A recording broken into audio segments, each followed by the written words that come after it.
This is Lady E. This is your girl, Honeybee. Hey, y'all. Ladybug here. Queen Atrina in the building. And we want to welcome you to The Flip Side. All right, ladies and gentlemen, here we're going to go ahead and dive into this thing. Dive into it.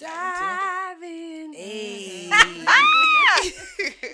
Greetings and salutations, good people. Welcome to the Flip Side. This is an all-women's podcast, part of the Conversation Podcast crew. I am your girl, Honeybee. Queen Atrina here. Lady E. Ladybug. Ooh. And tonight's topic, we are going to bring to you reflections in the rear view mirror. Okay. Childhood experiences and how it shapes your adult views on life. Okay. So this is one of those things I think is pretty near and dear to all of us in regards to how we have spent time introspectively reflecting on our childhood experiences and how it has shaped us into the women that we are today. So, opening question for everybody. Did you come from a 1 or 2 parent household, and how do you feel like that affected you? And we'll do our same little round clock table, however we just did our little intros. We'll do that to answer the question. So, 1 or 2 parent home, and did you feel that affected you or not? I came from a 1-parent home. My dad was in my life, but not in the same house. So I was raised by a single mother primarily, and that absolutely affected me. I think that it's very important for mothers and fathers to be in the same household. Not saying that you can't produce great children, because I turned out to be great, Right. but definitely I think that affects your upbringing when you don't have both parents in the household. Primarily, I think fathers are very important in a household. Yeah. There's a lot of households where that's not the case. Yeah. Real stuff. Lady E, what you got? Did you come from a 1 or 2 parent household, and how do you feel like, how does it affect you, or does it feel like it has an effect? I feel like, well, first of all, I came from initially a 2-parent household, and then they divorced, and then it was just single mom. And my father is still in our life. Love him dearly. My mom is still in our lives, of course. But I think it has affected me in terms of that daddy role, like how, when, who can do that. And that's probably one of the reasons why I was attracted to narcissists. Oh, yeah. Honey. Is that what it is? The story of the narcissist. I did not know why I was attracted to narcissists. Is that why? Let us hold on to that. We will hold on to that. Oh my goodness. You're going to have to train me on that one. All right, Ladybug, what you got? So I'm similar to Lady E here. So 2-parent household until 5. And they got divorced, but a 2-parent biracial situation. Oh, so, wow. Okay. It's a little different. Yeah, but, that's a really good perspective.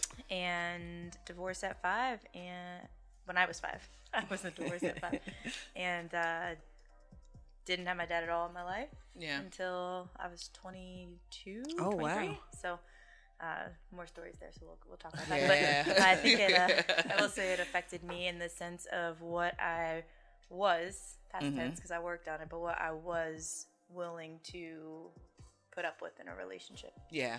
Because of my lack of experience and exposure to Daddy. Yeah, and we're gonna drill into how that really affects us as far as a relationship. But for me, I came from a 1/2 parent household. It was on and off. It was very dysfunctional in that sense. My mom primarily was the person that we lived with all the time, but my dad was in and out of the household. So that was a huge dynamic in regards to the way that it affected us, the in and out, and the dynamics of the addiction as far as this drug addiction that we experienced and that we were exposed to as well too. So do I feel like it affects you? I definitely feel like it 1000% affects you. It molds you, it shapes you, it shapes your idea of what a lot of things is. But we're definitely going to talk about how we feel like this shapes us as far as women is concerned. The Flip Side podcast. We as women, we are going to give you the flip side. Yeah. Right now we have me and Honeybee and Queen Trina is coming from the one parent household for the most part, and we have Lady E and Little Bug, who is kind of coming from the two parent dynamic, so to say. You two parent kind of, or you kind of with us a little bit? I mean, I was so young, Till 5, so for me, so, yeah. Okay. I think I'm more influenced by the. So we're going to give you that flip side, guys. We're going to allow you to see how exactly we moved and navigated differently with our different perspectives in this particular thing. So relationships, one of the biggest impacts and effects that it has, our childhood experiences has on how we navigate and move through love and through relationships. Lady E, I'm not going to put you. Look, she was like, again? Oh my God! I have a question. How old were you when your parents got divorced? We were 10. Okay. All right. So you were a little older. Yeah, we Okay. were older. Okay. Yeah. And I only had a year of memory, so Yeah. My parents got married in dysfunction. I don't understand how you marry somebody in prison. I don't get it. I never really understood that. But my mom and dad got married while my dad was in prison. wow. You know, so that was really, really weird for me. I was just like, I mean, okay. We didn't go to the wedding or anything. So it was like mom went to the wedding single. How old were you? I was maybe 8, 9. Maybe 9. So 10. they got married later in your life. Yes, Okay. yeah, they got married later. So she had 2 kids, then she got married, and she had another 2 set of kids, probably probably about 6 years later. Okay. Yeah, so that was it's extremely weird dynamic, but here we are. So let's talk about how that shapes our relationships. Little Bug, I want to definitely talk to you from that perspective.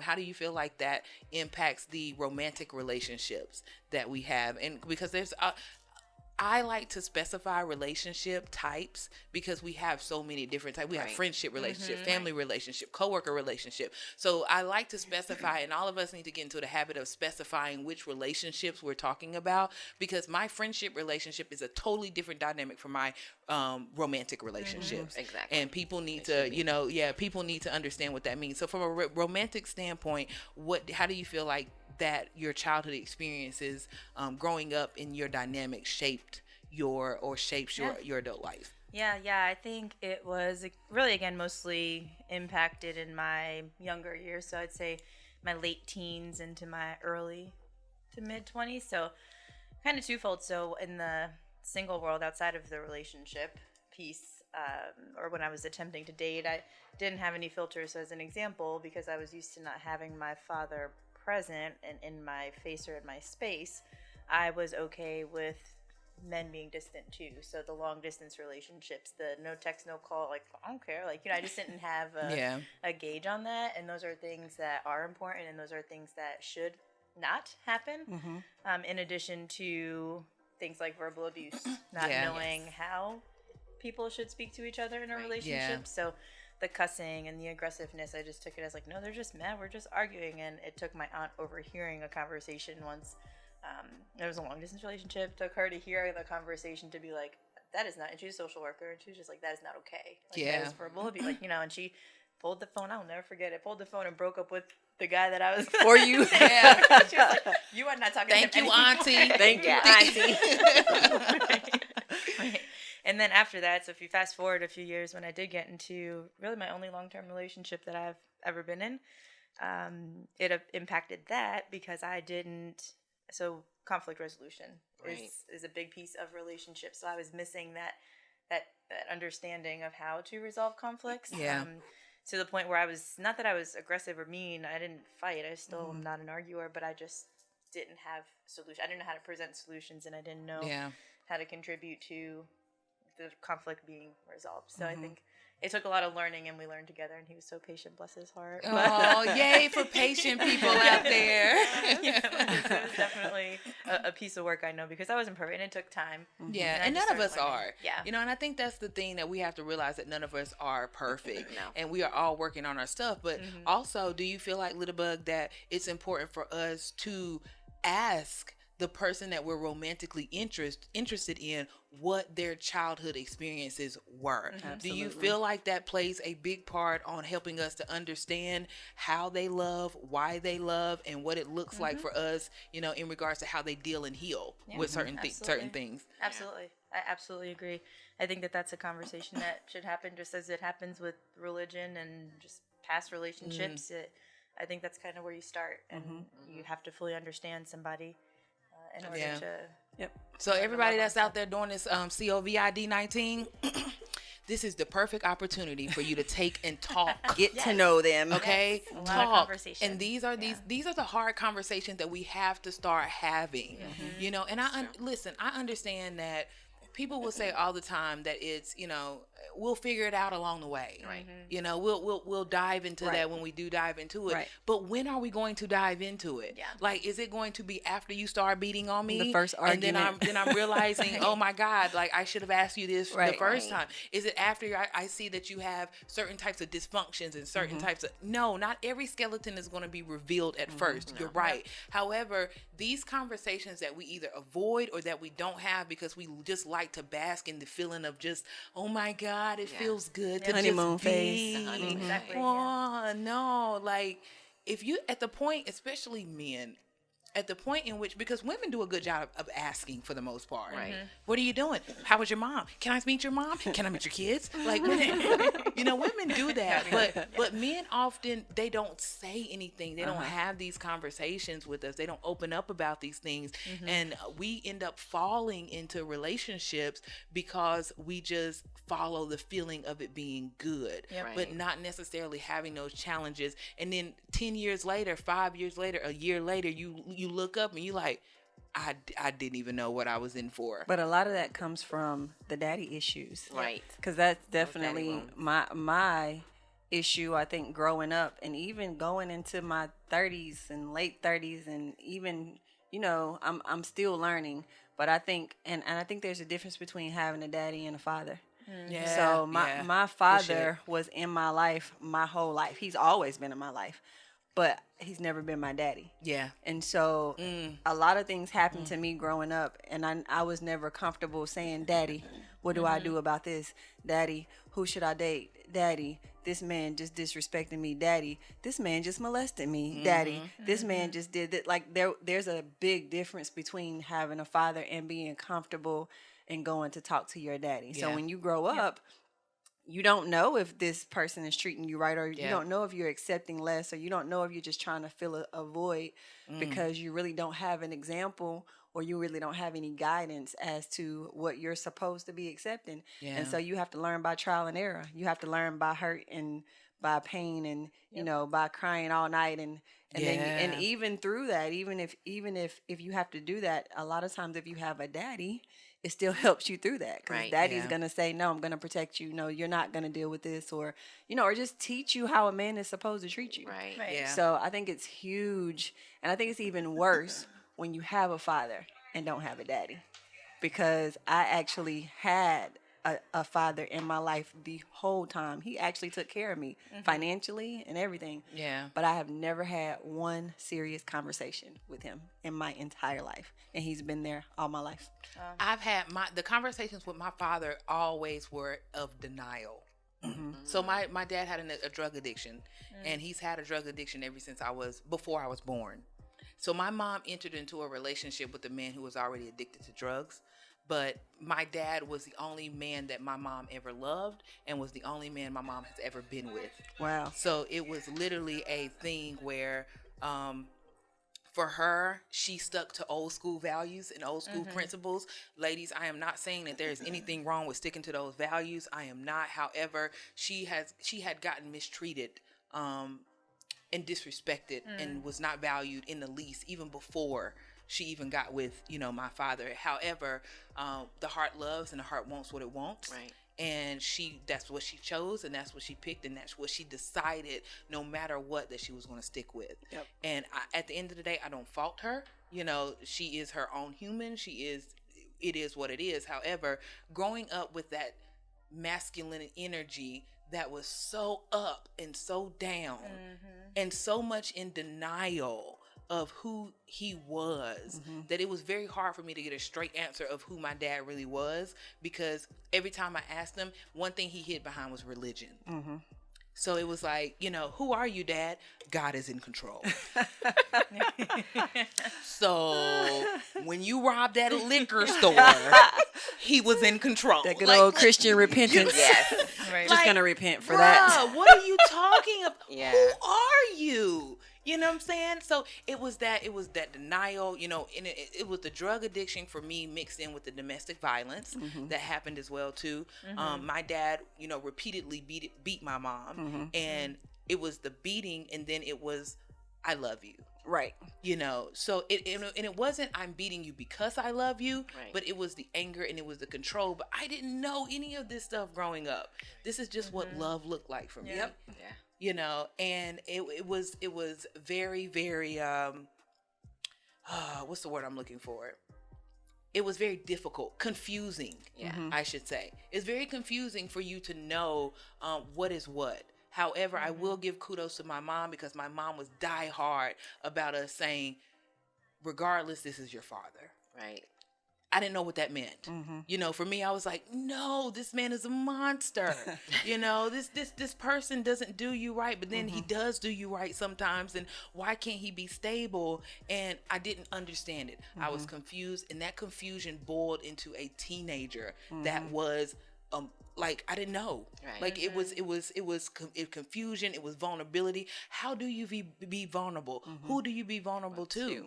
Like, Yeah. who can I run to Right. to fill that empty space with the laughter? Who can I run? Sing it, ladies, when I need love.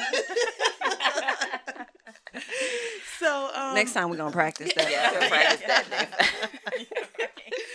So I mean, like, what is your and I want to say out there while we're sharing this, transparency is healing. Oh yeah, I definitely. truly believe that. And I didn't realize that. Like, people called it testimony service, within enough church. But I didn't realize how much just really being transparent about Definitely your healing. emotions. Women do that much more than men. Yes, we do. Yes. By journaling and talking to Just other talking, girlfriends yeah. and getting it out, and not necessarily talking to the man. Yes. Because a lot of times we are, well, not a lot of times, we are emotional creatures. Oh yeah, we are emotional Emotional creatures. beings. Yeah. And so we have to learn how to channel that in terms of navigating who we're gonna talk to, how we're gonna talk to them, Yeah. and how can we get it out. And a lot of times it comes out in a whole different kind of way, like shopping or toys. Yeah. Right. Yeah. Yep. Keeping it real. The buzzy. I mean, my Valentine. Y'all know I ain't batteries. shit. Like, My lover I is mean, battery we operated.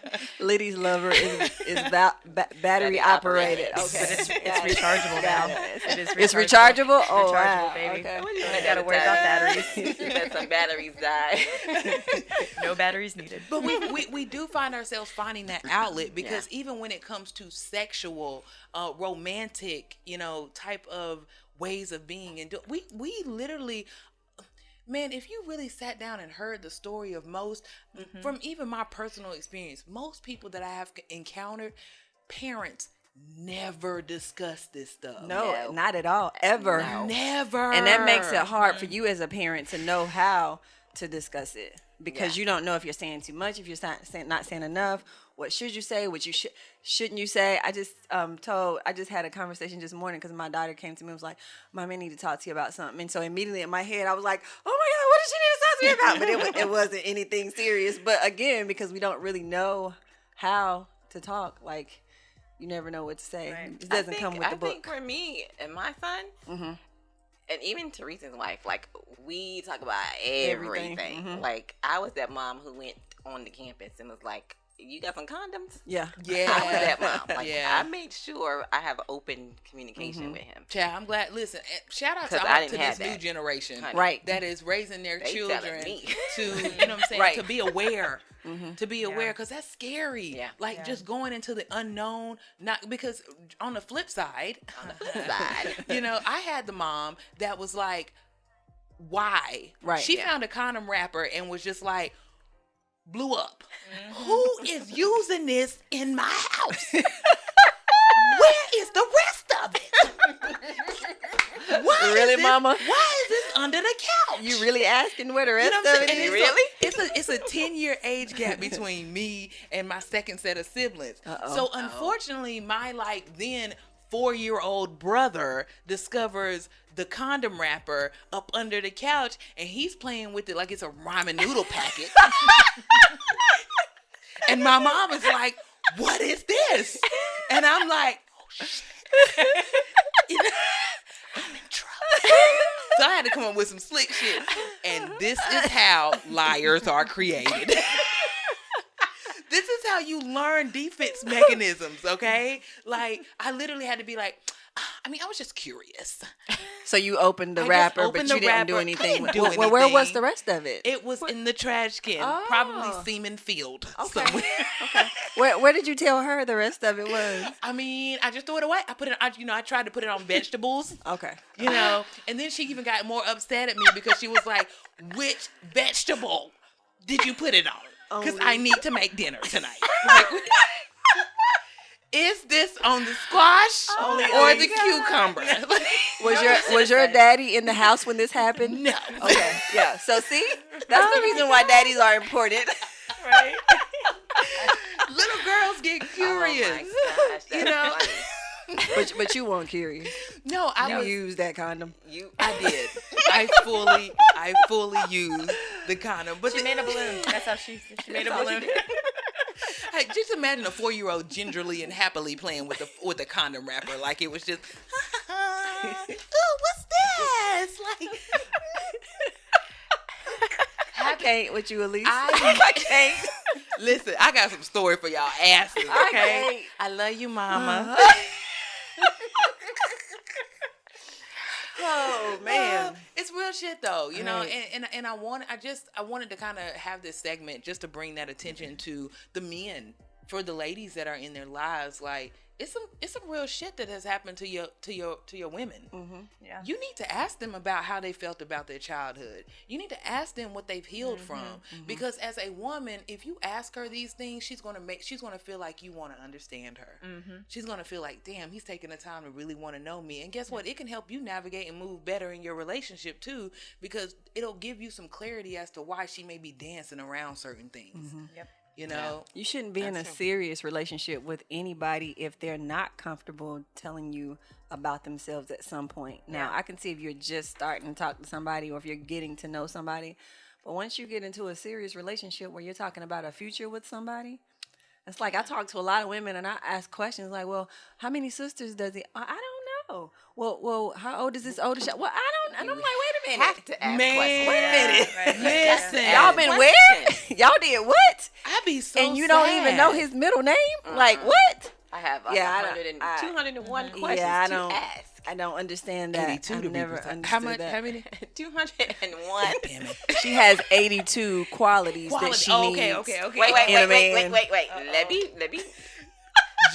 Look, John Doe gonna eat you alive. I know, John. Come in here, John, with that. My 82 qualities for a man are not actually qualities I have to have. Those are things I've wrote down from past relationships that I liked in men. Do you think it would have been less if your father was in your life your whole life? Probably not. Okay. But my father's been in my life. He's just, Okay, he's just not been- in the household. Just not in the household. But I think it still played a like who was I attracted to, and why. So maybe because you're the But only I still have my person, deal breakers though. you're the only person that's really had your dad in your life a lot. So that's true, too. So would Let's talk that about be that, yeah. would that be the flip side? Because I didn't have 82 Yeah. qualities because I was just kind of like, oh, I like him, he cute, or oh, I like him, he got a good job, or oh, I like him. You know, it wasn't like this long list that I may have had if I would have had daddy saying, nope, you can't do this, you can't do this, you can't. He needed to have this, he needed to have. So there may have been a longer list. So is your list longer than everybody else's initially because you had daddy in your life for 10 years? That's a good Probably, point. yeah, that probably is a good thing. You know what? because- Yes, I didn't think about that. Because we didn't have lists. We just picked up people and then Listen, figured Do you it out. beat Like, women? nah. Oh yeah, we good. Oh, yeah. It's, It took me till I was about 35 to figure out what I wanted, because I figured out all the stuff I didn't want from experience. Yeah. And then I was like, I'm not gonna now I know tolerate what no- I want. True shit. Yeah. I'm not going to tolerate a whole lot of stuff right now. Yep. Because I know exactly what I want, and being attracted to the ones that I did like, the muscles and the bald head and the goatee and Y'all hear they're the this? ones that got me in trouble. She's still single. I am happily single. However, She's about to be blown. The inbox is blowing up. but now I'm more attracted to you spiritually. What can you bring to me spiritually? How can you lead me?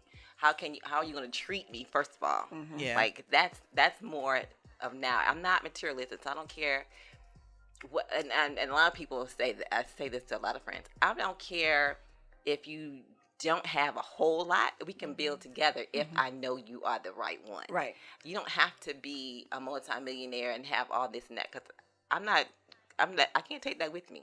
It's how you Right. treat me. I've been through enough bad relationships to know what I don't like. What was we saying the other day? Fellas, if you love her, and ladies, if you respect him, Yeah. that is what makes the more that you love him, Right. the more that he loves you, the more that you'll respect him. Right. You know, and those Absolutely. are those things And that that are has key. to be a verb. That can't be a noun. Yeah. Cannot be. Love has to be a verb, and It's a respect has to vibration. be a verb. Yeah, big stuff. So we're gonna go into the flip side of this. We got about 6 minutes on this. How does the way that you were raised or your experiences via childhood affect your how you raise your children? And we're gonna go on the flip side, because Littlebug and Honeybee do not have children, but Lady E that's gonna be and Queen interesting. Y'all Artrina, have children. they have I know, children. right? So how does that affect y'all? That mother right there, I'm coming to see that. Listen, first of all, I was already told that my child was going to be on the playground like, your energy does not agree with me. I cannot play with you. Yes. And my kid will be like, let's just all be friends. Come on, you can come. It's okay. Absolutely. For me, it made me overprotective. So my childhood dysfunction, because my dad wasn't in my life and my mother was dysfunctional. So I raised myself from a little girl on up. And I did have support systems outside of my immediate household. So I did have, my grandparents and, really just my grandparents.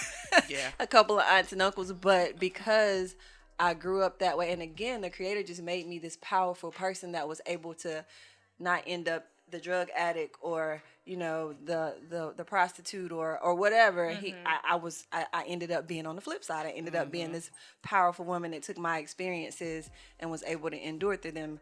But what it did for me, I think it was just made me really overprotective. So with my children, every day all I think about is I want my children to love me. Like, I want to be the best mother ever. So a lot of times I'm OCD about it, and I do.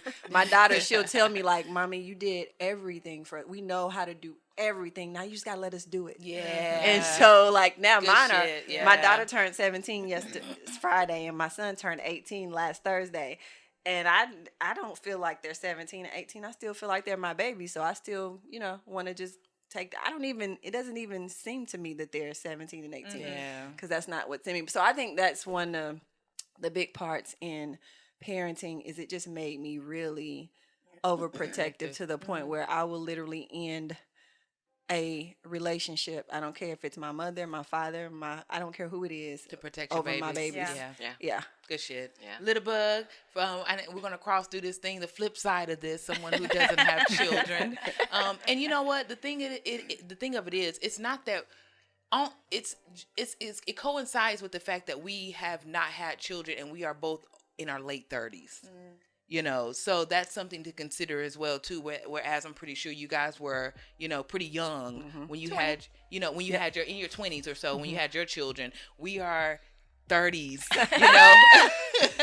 So y'all both still want children. Yeah. Y'all both still want children. Yeah. Okay. You know what I'm Yes. saying? So let's talk about that, Littlebug. Like, how do you feel like, your the way you were raised is going to affect how you will raise your children? How I will. I definitely will say, in the event, so I never want to speak negativity upon me, right? But in a worst case scenario, if their father and I are not together, let's say, definitely want to make sure that there is solid co-parenting, because it is important for a child to have both parents and to have both views. So really just making sure that no matter what happens, that it is still a joint effort, because I think that is something that I did not experience that could have helped. Help the learning curve a little bit for me. I could learn a little faster. So I think that would be, I just want to make sure they're in a right position, right situation. Yeah. Good shit. Lady E, were you the do as I say and not as I do type parent? Or talk to me about how your experiences shaped how you raised your son in regards to your parenting and your childhood experiences. I think for me, I had my son when I was 20. I was a sophomore in college, and I wanted, but the relationship did not work. But I did not make it a practice to even try to speak negative about his father. Oh yeah. Yeah, my mom did that too. That was big stuff too. My mom did that, and Good I job. saw my mom struggle. I saw her go through a whole lot of stuff where she became, hardened. And I didn't want that. And it was hard because wanting to hear "I love you" from your parents, and because I was trying to really get my father's approval and do stuff. Like when I got pregnant, my twin told him on Christmas Day, Keisha, that I was pregnant. Keisha. And that hurt him. And ever since then, I'm like, I'm going to finish college. I'm going to do this. I'm going to do that. And was it hard? Heck yeah. Yeah. But I had a support system. Yeah, and that's a beautiful thing. Yeah.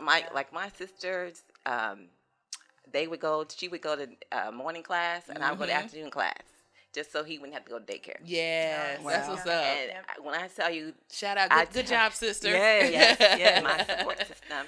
But I would tell my son all the time, I love you. Yeah. I still to this day, that's why they call me Mama Bear, because I am the Mama Bear for that one. I'm like, you all could not mess with that one right there. Yeah. And even to this day, like he just came home, I just picked him up on Thursday from Japan, but he still it doesn't matter how old he is. No, how old is he? Will be 27. Yep. He'll still be my baby. I don't care if I'm whatever. Yeah. But I say that to say, because I didn't have a father around in those developing years. Yeah. I had to kind of figure it out for myself, and I could not be the daddy. Yeah. And so. That's exactly what I was about to say. Very important. I know my place. I'm a feminine woman, and I cannot do man stuff. Yep. Yeah. And so I had to figure out how to put people around him for that. Yes, very important. Even though I married twice. The first one was around because mine was 10, I think, when I married, and he was around. But at the same time, I still made sure that your son, I should make sure that my son knows that who a man is, and I'm your mom. That's very important. But regardless, like we were talking about earlier, how my mom sacrificed so much, worked as a nurse, hours at a time, and then me, I'm a workaholic. Like I'm always doing, and I had to sacrifice for him, and I would do anything for him. And I think that was for the flip side for me, as far as parenting is concerned. My mom's way of showing love to us was being a provider. Yeah. You know what I'm saying? Yeah. Because we never needed. Yeah. My whole entire, through all the dysfunction, through all the domestic violence, verbal abuse, physical abuse, all of that, we never went without. Ever. Wow. My mom made sure that we may not have everything we wanted, but we had everything that we needed. And so it was the way that I would raise my kids is, number one, making sure that I'm not hardened. Yeah. Making sure that I'm not, because, as we talked earlier, being a boss, being an entrepreneur, being someone who's trying to forge her way in this world, but also understanding the balance of what that femininity is. It's a big thing. You have this whole life, and luckily I have nieces and nephews that I've grown up with to kind of help me have that sense of what it feels like, no Maternity. yeah, I was there when my nephew was born in the emergency room there while she was delivering. I was her whole cheerleader in the room, and I saw this life come forth, and I literally had an immediate bond with it. And I was like, oh my God, this little human is going to be the most special human in all of humanity. Like, that's what I felt like. And it wasn't even mine. That's how I feel about my nieces and nephews. They feel like mine. I'm going to treat you like you're mine. Yes. But one thing that I will say as far as parenting is concerned that I would like to practice, number one, having a 2-parent household. That's one thing that I've been blessed by so far. And it's been some unfortunate event in my case because I've had 3 ectopic pregnancies, in failed relationships that I had before, but God. And I want every woman yes, girl, and I want every woman out there to realize, like, God protects your womb. Yes, he does. And you may not understand what is going on with you. You may think that you are broken. You may think that it's something that is wrong with you. No, it's not. Stop it. It's just not your time. And there is amazing technology out there that can help you be a mom if that's something that you want, but you have the option to actually, have that now. So don't get down on yourself. Don't make yourself feel less than because you've had certain circumstances to where you've lost children. Right. Because I've lost 3, and God still made a way through the invention of what is it called? In vitro. So as long as you have a way, be grateful, for that. So I would say picking the right spouse would be something that I am just, listen, God knew my story. He knew I couldn't have a baby daddy. Yo, at least you don't need no baby daddy. I'd be in Japan somewhere right now with the corona. I'd rather take the chances of having corona than a baby daddy. China, maybe. She stayed in Japan. Listen, God know my heart. Because I can't deal with no ignorance. I can't. So for me, I need someone who wants a child just as much as I want one. Not one that's just like, oops, we got a kid. No, I want you to want one just as much as I want. They need to want you. Yes. Want me as well. Yes. But definitely once we cross that decision of making one, to make that. And then last but not least, I want to raise my children to be the individual that they are. Yes. That's what I've done. That's what I want. I want you to be whatever God has birthed and purpose in you to be. I don't want you don't have to learn like everybody else learns. You don't have to look like everybody else looks. Yes, you have to fit into a certain standard, but I'm going to teach this child the matrix. There's matrix and there's Zion. There's 2 different worlds that we are battling here. And you're going to have to learn to exist and coexist in these particular worlds. So that's one thing that I'm looking forward to as far as rearing children is concerned, because that's one thing I didn't have. I had to grow up fast because I was the oldest of 4. So I want to look at my child and be like, I am going to pay attention to you because you deserve it. And take your time. Take your time. Take your time, girl. Yeah. Don't rush. I mean, don't rush. I can't rush them, but at the same time, I got to be real with you. Oh, definitely. Because this is a world where we live in where I can't shield you, but for you so don't be long. real with them, the world gonna be real with them. In first grade, they already doing the most. Especially now, because back in the day, our parents used to could say, "Don't do it because I said so," and we didn't know no difference. Now, if you say, "Don't do it," they can Google it. So it's different. So you have to have rhyme and reason behind what you tell your children nowadays, because they can just Google it and say, well, wait a minute, mommy, you said this, but that's not true because I can just go and do this. Or you said that I can't have sex without this, but that's not true. I can go get birth control. And you said I can't.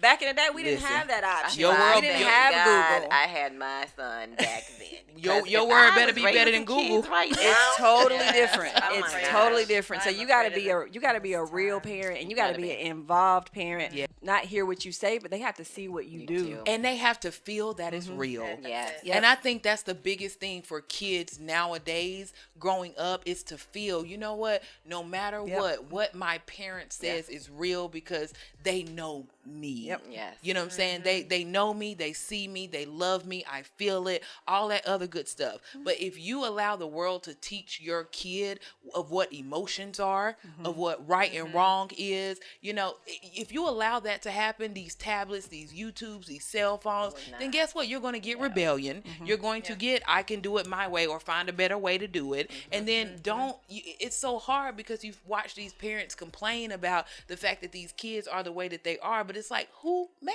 them? Right.